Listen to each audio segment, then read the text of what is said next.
الحميد والذين جاءوا من بعدهم يقولون ربنا اغفر لنا ولإخواننا الذين سبقونا بالإيمان صدق الله مولانا العظيم. قال الله تبارك وتعالى في شان حبيبه مخبرا وامرا إن الله وملائكته يصلون على النبي يا أيها الذين آمنوا صلوا عليه وسلموا تسليما. اللهم صل على سيدنا ومولانا محمد وعلى آل سيدنا ومولانا محمد وبارك وسلم وصل عليه يا صاحب الجمال ويا سيد البشر من وجهك المنير لقد نور القمر لا يمكن الثناء كما كان حقه. بعد از خدا بزرگ توی قصہ مختصر. اللہ رب العزت کی حمد و ثنا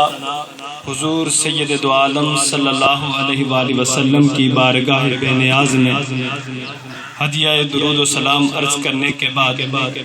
نہایت ہی قابل سعادت احترام بزرگوں دوستوں، آج کی یہ پروقار تقریب عبد الشکور صاحب نے اپنے والد محترم کے ایصال ثواب کے لیے یہ سجائی گئی ہے.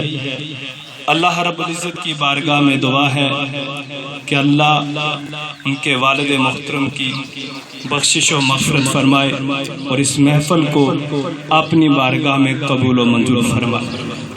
حاضرین محترم، اللہ رب العزت اپنی لاریب کتاب قرآن مجید فرقان حمید میں ارشاد فرماتے ہیں والذین جاءوا من بعدہم،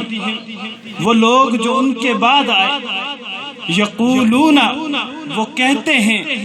ربنا اغفر لنا، اے ہمارے رب ہمیں بخش دے، وَلِإِخْوَانِنَا الَّذِينَ، اور ہمارے ان بھائیوں کو بھی بخش دے، الَّذِينَ سَبَقُونَا بِالْإِيمَانِ، جو ہم سے ایمان لا کے سبقت لے گئے ہیں،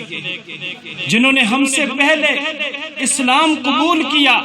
اور اسلام قبول کرنے کے بعد اس دنیا کو چھوڑ کر برزخ کی زندگی میں چلے گئے ہیں، اس دنیا کو چھوڑ کر قبر کی زندگی میں چلے گئے ہیں، ان کو بھی بخش. حاضرین محترم، کہ جب انسان مر جاتا ہے، حدیث پاک میں آتا ہے اذا مات الانسان انقطع عملہ، کہ جب انسان مر جاتا ہے، جب انسان فوت ہو جاتا ہے، جب انسان اس دنیا کو چھوڑ دیتا ہے تو اس سے اس کے تمام اعمال منقطع ہو جاتے ہیں. جو اعمال کا سلسلہ ہے وہ ختم ہو جاتا ہے، الا من ثلاث، سوائے تین اعمال کے، کہ تین اعمال ایسے ہیں انسان مر جاتا ہے، دنیا کو چھوڑ دیتا ہے، قبر کی زندگی میں چلا جاتا ہے، لیکن ان اعمال کا ثواب، ان اعمال کا اجر انسان کو قبر میں بھی ملتا رہتا ہے. ان میں سے پہلا فرمایا صدقۃ جاریۃ، صدقہ جاریہ، یعنی کسی نے کوئی کنواں کھدوا دیا، اس کنویں سے جب پیاسا پانی پیے گا تو اس کا ثواب اس مرنے والے کو ملتا رہے گا. کسی نے مسجد بنا دی، جب تک نمازی اس مسجد میں نماز پڑھتا رہے گا مرنے والے کو اس کا ثواب ملتا رہے گا. اس طرح فرمایا او علم ينتفع به، ایسا علم کہ جس سے نفع اٹھایا جاتا ہو، ایسا علم جس سے فائدہ حاصل کیا جاتا ہو، اس کا بھی ثواب مرنے والے کو پہنچتا ہے. قاری قرآن جب اس نے قرآن کریم سکھایا،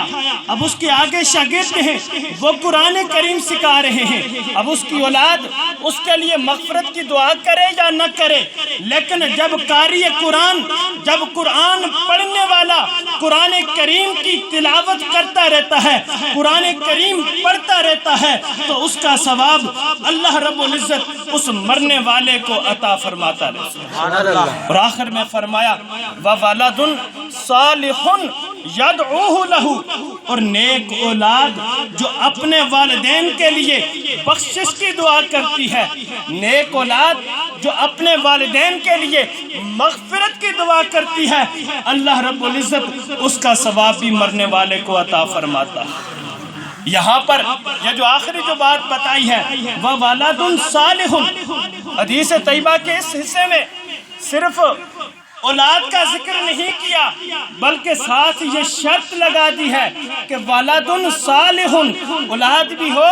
اور نیک اولاد ہو، جو نماز پڑھنے والی ہو، قرآن کریم کی تلاوت کرنے والی ہو، نبی پاک صلی اللہ علیہ وآلہ وسلم کی لائی ہوئی شریعت مطہرہ کے مطابق عمل کرنے والی ہو۔ جب وہ اولاد اپنے والدین کے لیے بخشش کی دعا کرے گی، اپنے والدین کے لیے مغفرت کی دعا کرے گی، تو اللہ رب العزت اس کا ثواب بھی قبر کے اندر اس مردے کو عطا فرمائے گا۔